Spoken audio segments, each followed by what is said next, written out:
You're listening to PetLifeRadio.com.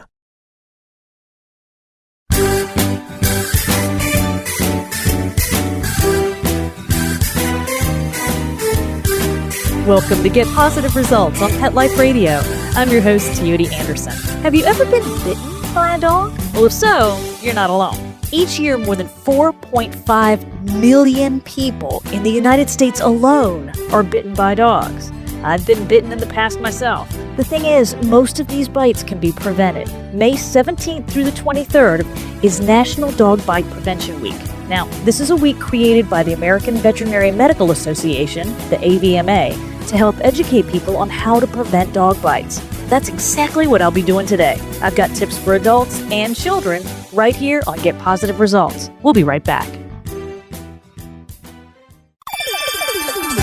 Let's Talk Pets on PetLifeRadio.com.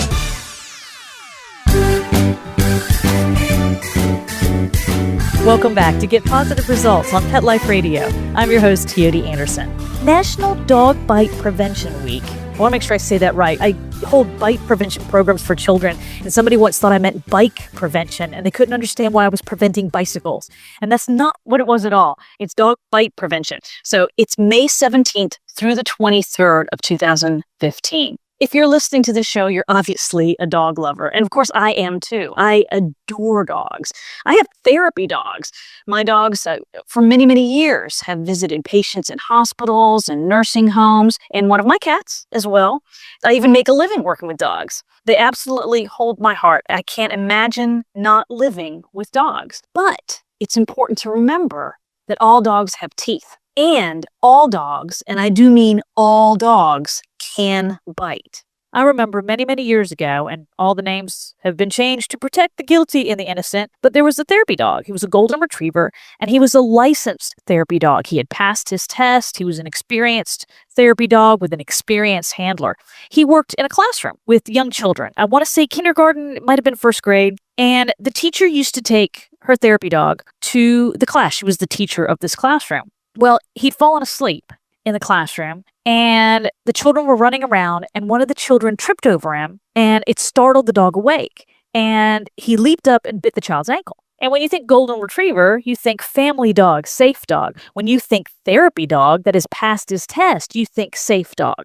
And for the most part, I'm going to say that's not a terrible guess, but the point is that all dogs are capable of biting. Whether it's a Chihuahua or a Rottweiler, they all have teeth and they're all capable of biting. And I think that people get lured into this false sense of security because we love dogs so much and they're so much a part of our lives that we overlook that. And that's my goal for today, is to help you understand that all dogs can bite and then what to do about it so that you don't get bitten. Here are some stats for you. Almost 1 in 5 people bitten by dogs require medical attention. That's 1 in 5. That's a lot. And every year, more than 800,000 Americans receive medical attention for dog bites. Half of them, or at least half, are children. The Insurance Information Institute estimates that in 2013, insurers across the country paid over $483 million in dog bite claims.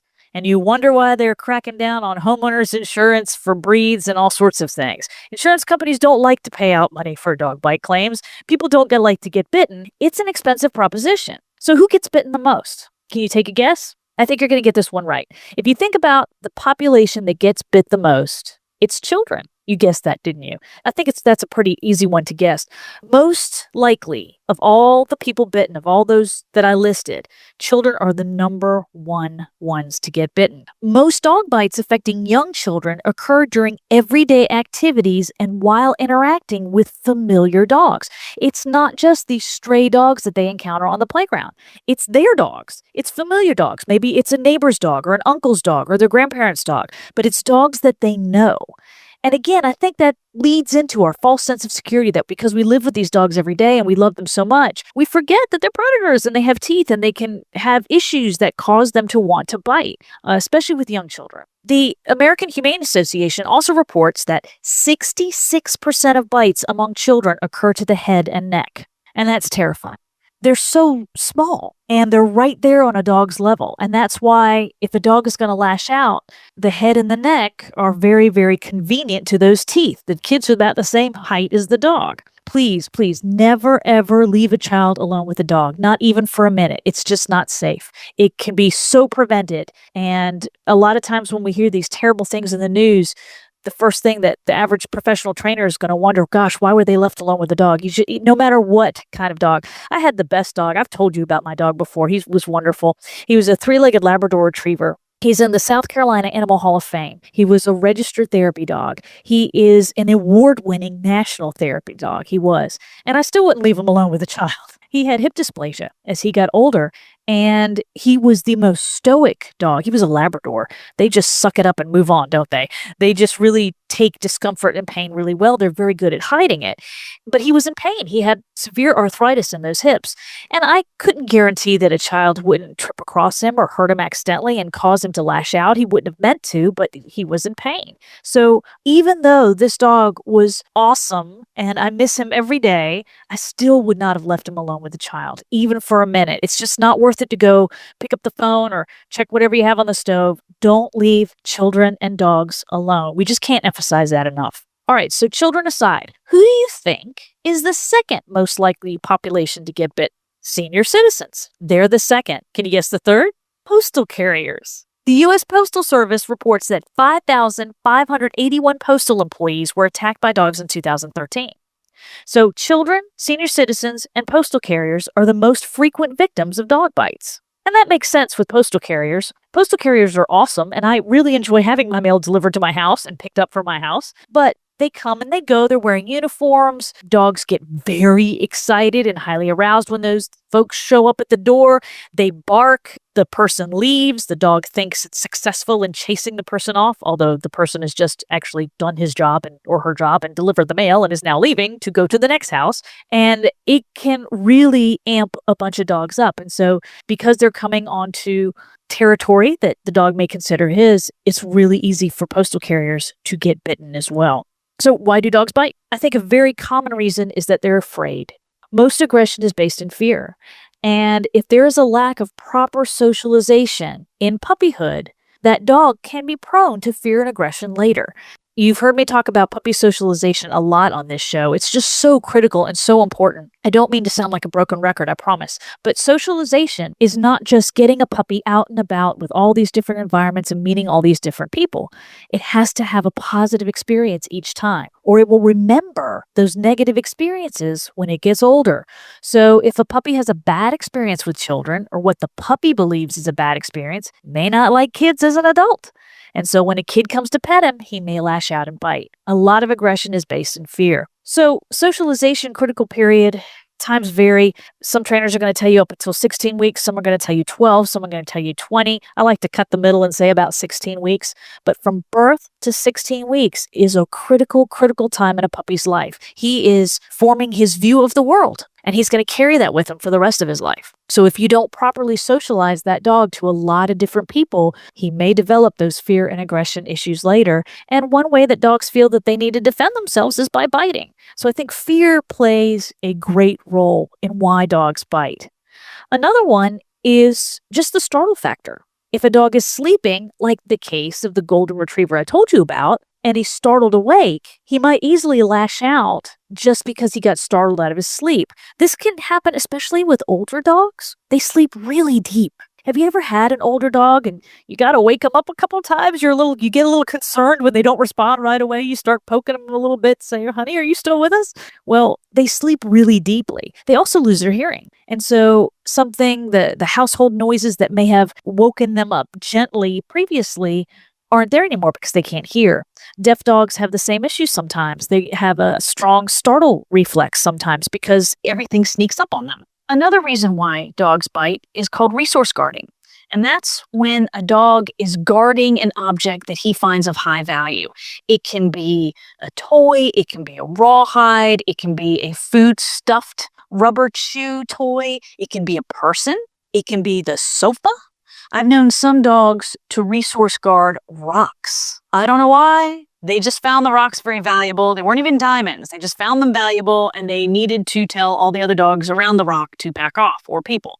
So resource guarding can be dangerous. You will see lots of videos on YouTube of people who video their dogs growling over various objects, and the people think it's hysterical. And I just cringe every time because that is a dog bite waiting to happen. Even if a dog resource guards for years and years without biting, sooner or later, that dog may decide that it was worth a bite. So resource guarding could be another reason.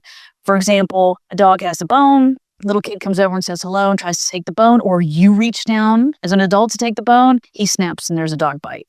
Some dogs are also guarding their territory. This happens a lot when people reach over a fence to pet a dog. They think the dog's being friendly. The dog's actually not being friendly. Here's another tip. Just because a dog wags his tail doesn't mean he's being friendly. Wagging a tail just means that the dog's excited. He can be excited to bite you. So when you reach over a fence to pet a dog you don't know, you are risking a bite. Kids will sometimes reach through a fence to pet a dog. And again, with the postal carriers, they're going onto the dog's territory, what the dog perceives as his territory. And so dogs who feel a need to guard that territory may lash out with a bite. Guarding can also happen with puppies, a mother dog and her puppies. Sometimes when you're visiting a litter of puppies, if you're thinking about bringing one home, you have to be careful. Mom doesn't mind you messing with the puppies and picking up the puppies. She may feel a need to protect those babies, and she may be just doing what her instinct is telling her to do. Another big reason is pain or illness. For example, I had a client who had an aging Akita. Now, if you've never met an Akita, they're beautiful dogs. It's a Japanese fighting dog. And this was a very gentle dog, just a gorgeous dog. He was very sweet and very loving. Well, one day, her grandchildren were over, and the grandchild was walking past the dog or near the dog or something like that and just kind of bumped into the dog, not hard, and the dog snapped to the grandchild. Now, the dog did not bite. This was not a case of a bite, but it scared her to death because this dog had never done that before. Well, it turns out that she started observing her dog more closely, and she realized that he was in pain. She took him to the vet, and he had severe arthritis in both those hips.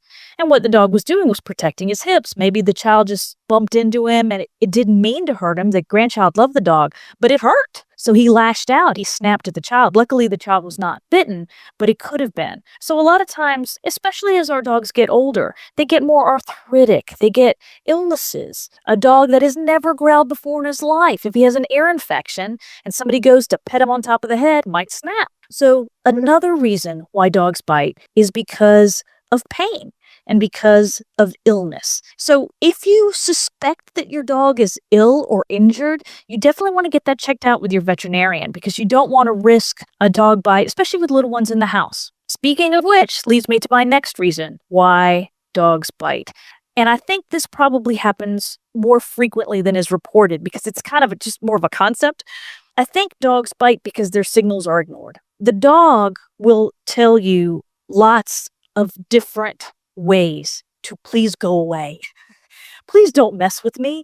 Please don't touch me. Please don't pet me. Please don't come near this. Please don't do that. And people just ignore them. And a great example of this are those pictures of dogs and children that are posted all over Facebook. They get tweeted out, Twitter, Instagram, all the social media sites. And the people are so proud and they have these wonderful pictures. They think they're wonderful. And sooner or later, some dog trainer, some grumpy dog trainer like me is going to chime in and go, oh my gosh, because we see the signals that people don't. I don't think it's a matter of denial. I think that people just don't know. A lot of people have never been taught to understand dog language. So when I see a picture of a child and a dog, I'm looking at the dog's expression. I'm looking, is the dog leaning into the child, leaning away from the child?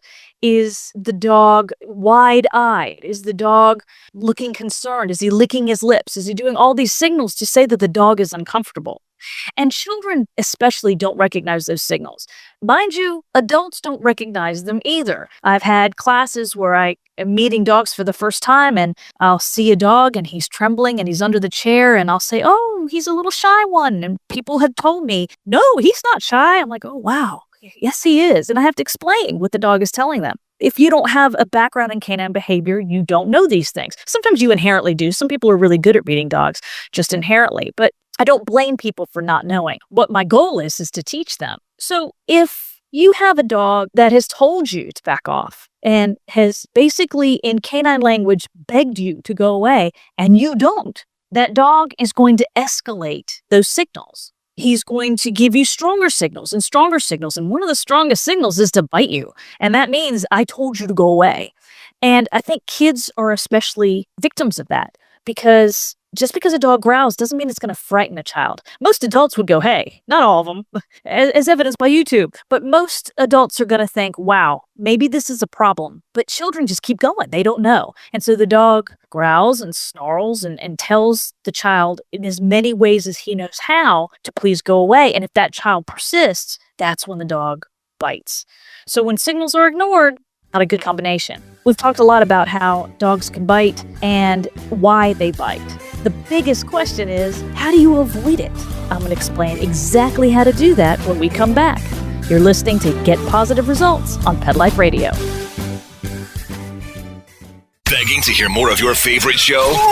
Full episodes of all our shows are available on demand. Go to PetLifeRadio.com to fetch our entire lineup of Possum Pet podcasts. Also, dig us up in iHeartRadio and iTunes. Let's talk pets. Live and on demand, only from Pet Life Radio. Let's talk pets Let's talk pets on Pet Life Radio. Pet Life Radio. PetLifeRadio.com. Welcome back to Get Positive Results on Pet Life Radio. I'm your host, Teoti Anderson. All dogs have teeth. All dogs can bite.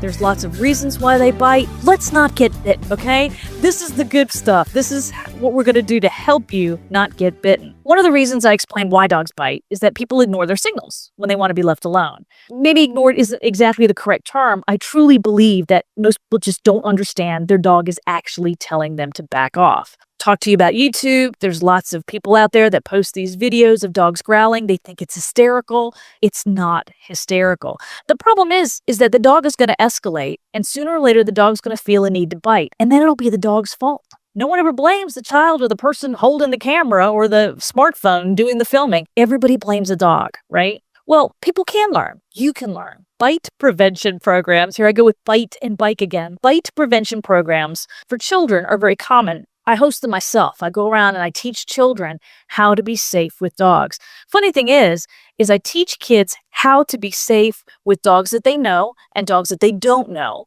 what to do when they encounter a stray. And half the time, the adults come up to me after the class and say, wow, I didn't know that either. I had no idea you were not supposed to do that, or I had no idea. And the kids do great in the classes. They have a good time, and everybody learns a lot. And I always hope that if I can save one child from being bitten, it is very, very worth it. I do canine communication workshops for shelter staff and volunteers, for fellow trainers. I've even had some wonderful police departments call me in to do presentations on dog behaviors, because police often encounter dogs when they're going onto people's properties and they want to learn, what truly is an aggressive dog and what isn't an aggressive dog, and how do we know how to protect ourselves. So I'm happy to do those presentations for police departments. I think it's wonderful when they call me in. Here are the signals that you and your kids need to look out for. One is lip licking. If the dog is licking his lips, this can indicate stress. Now, if you're holding up a steak in front of your dog and he's licking his lips, he's probably just wanting the steak.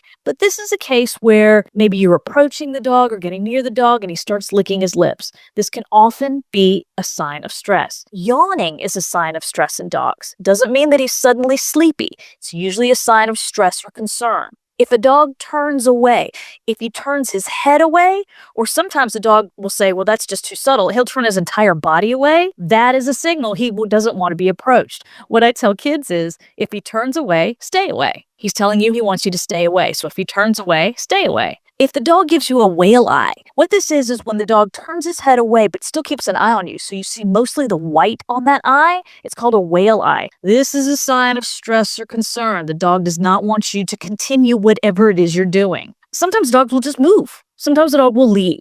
I've had cases where clients call me and they're describing what's going on, and the poor dog would get up and leave, and they would follow.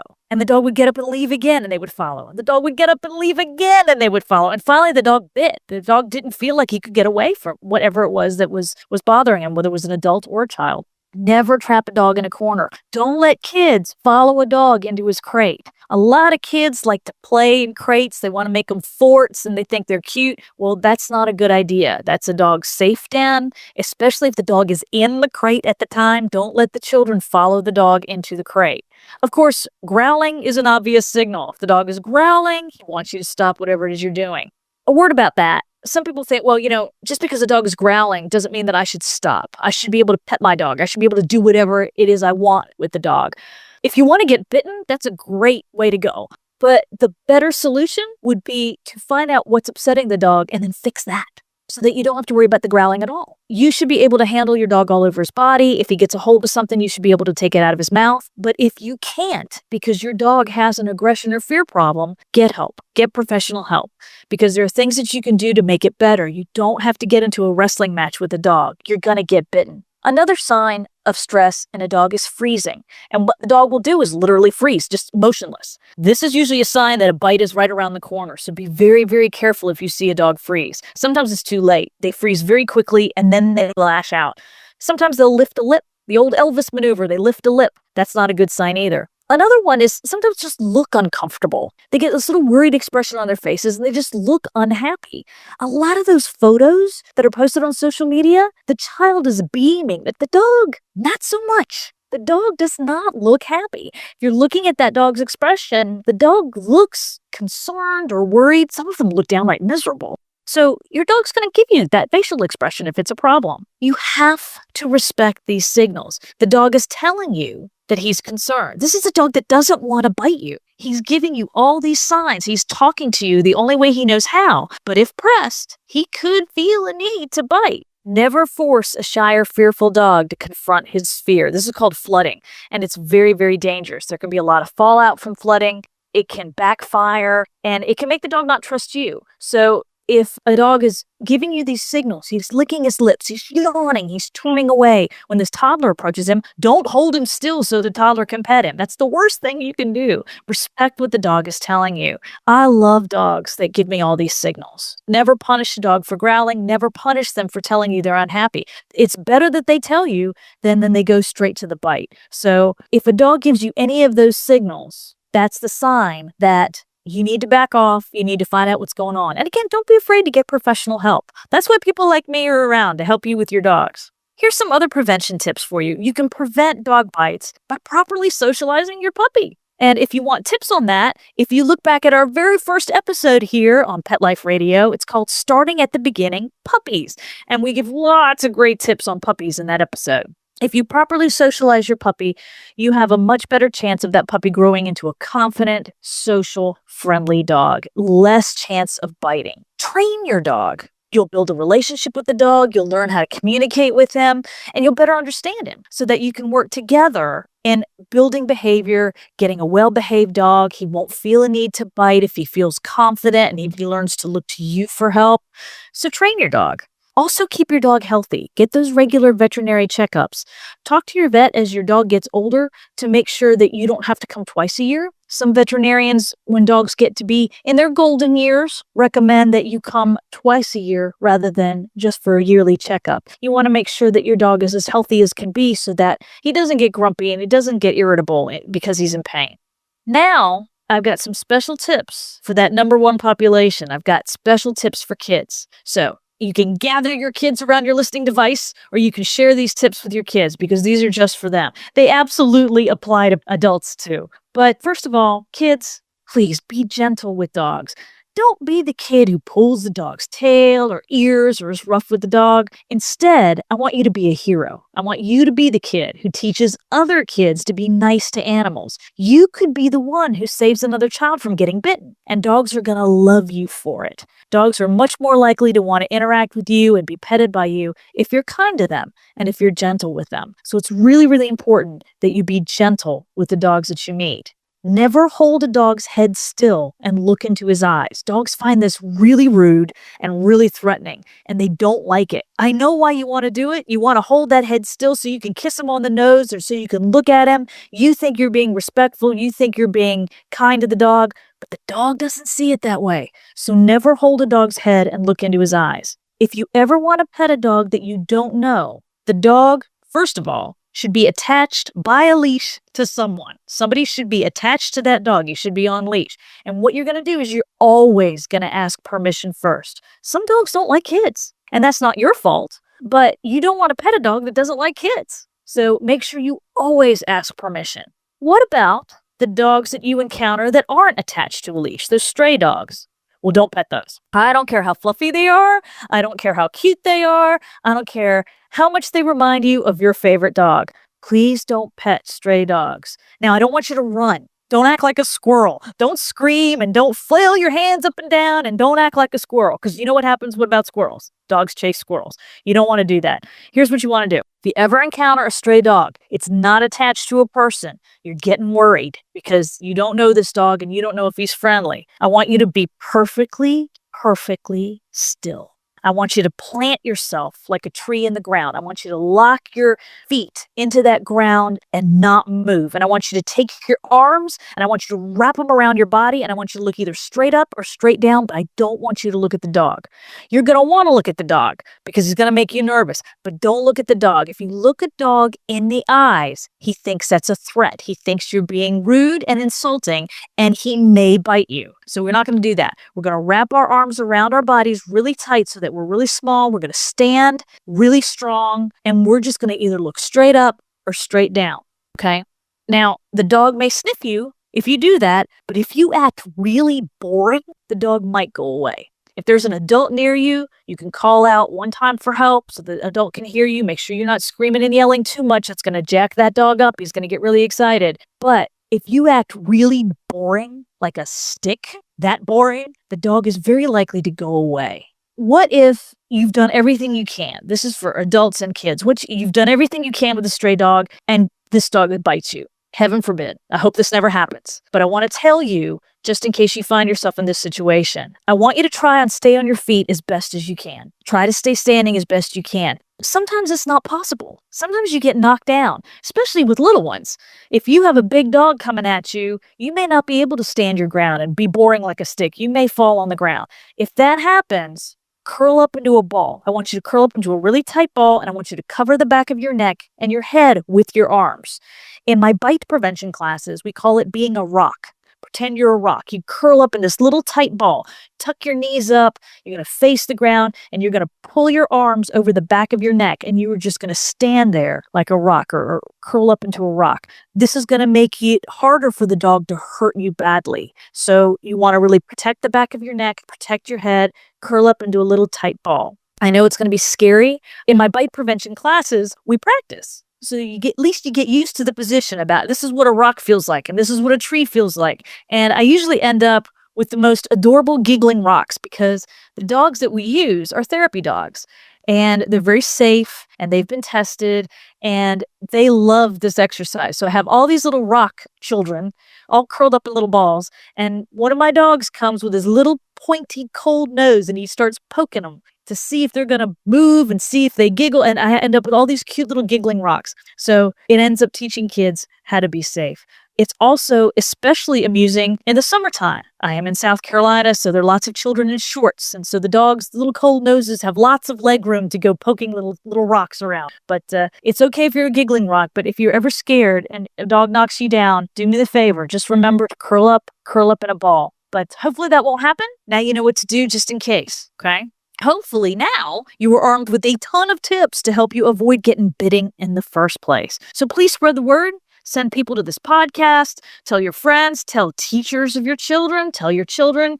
We love dogs so much, but let's be safe around them. We're going to celebrate National Dog Bite Prevention Week, which again is May 17th through the 23rd. And we're going to make sure that everybody knows how to be safe around our best friends. For more tips on canine behavior, you can find me on Facebook, facebook.com/Teoti Anderson. The website is getpositiveresults.com. You can find me here at Pet Life Radio, Teoti, Teoti at petliferadio.com. And you can pick up my latest books, Animal Planet, Dogs 101, Dog Training, and the Dog Fancy Ultimate Guide to Dog Training. Also, if you happen to be in Charlotte, North Carolina on May 30th, I will be the Master of Ceremonies for the Amazing Pet Expo. It's going to be at the Metrolina Trade Show Expo. It's absolutely free. It's from 10 a.m. till 6 p.m. Again, that's May 30th. I'm going to be in booth 67. My books will be available, and I would love to meet you and your dog. Dogs are welcome.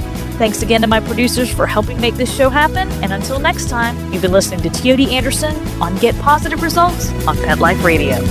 Let's Talk Pets every week on demand, only on PetLifeRadio.com.